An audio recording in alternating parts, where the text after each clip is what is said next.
दोस्तों नमस्कार, मैं निमिष भंसाली और आज बात करते हैं उस राजा की जिसको रात को एक बुरा सपना आता है। और वो सपना ये होता है कि राजा के सारे दांत जो हैं वो टूट जाते हैं और सिर्फ सामने के दो दांत बचते हैं, पूरी बत्ती से निकल जाती है।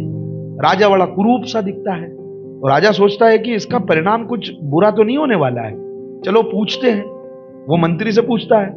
मंत्री जो है राज्य के सारे विद्वानों को बुलाते हैं और इसका परिणाम जानते हैं। हर कोई यही कहता है कि राजा साहब सपना तो बड़ा बुरा है।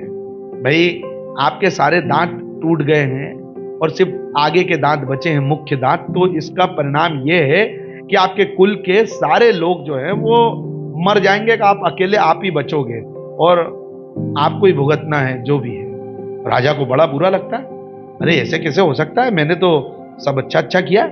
और जब राजा को कोई ऐसा कहता है तो वो राजा उसको बंदी बना देता है, जेल में डाल देता है। अब मंत्री भी परेशान, राजा भी परेशान, राज्य की जनता भी परेशान।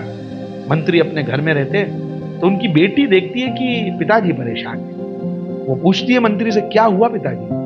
मंत्री जी सारी बात बेटिया को बता देते हैं। तो बेटी कहती है कि चलिए मैं राजा साहब को बताती हूं उसका परिणाम। मंत्री कहते हैं सोच लो, सजा हो सकती है। बिटिया कहती है चलिए आप मुझे लेकर चलिए। अब राजा के सामने जब वो बिटिया पहुंचती है तो राजा कहते हैं बेटा तुम बताओगी? तो वो बच्ची कहती है जी बताओ। तो बिटिया कहती है राजा साहब ये आपका ही नहीं, आपके परिवार का ही नहीं, ये आपके सारे राज्य का सौभाग्य है जिसे आपके जैसा राजा प्राप्त हुआ है। देखिए आप कितनी लगन से, मेहनत से, प्रेम से इस राज्य का संचालन करते हैं। सारे राज्य की जनता आपसे कितनी सुखी है। और ये सब सिर्फ आपके कारण नहीं हो रहा है, ये आपके परिवार में जो पितृ पुरुष थे, आपके बुजुर्ग, उन्होंने कई अच्छे काम किए होंगे तो उनके पुण्यों का लाभ हम लोगों को मिल रहा है जो आपके जैसा राजा मिला है। पता है राजा साहब आप वर्षों तक जिएंगे, आप दीर्घायु हैं।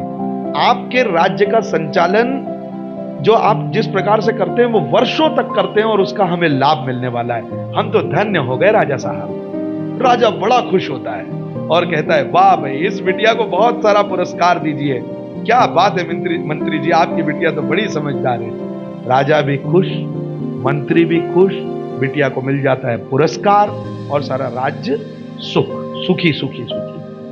तो कहने का मतलब ये दोस्तों, परिणाम एक ही था सपने का।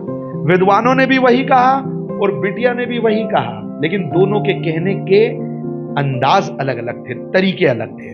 तो इसीलिए कहते हैं कि अपने बोलने की शैली, अपने बोलने की जो कला है उसे सुधारिए। किसी बात का किसी को कब क्या बुरा लग जाए ये आपके बोलने पर निर्भर करता है।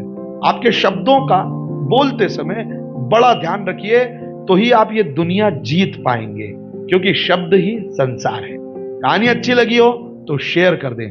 नमस्कार।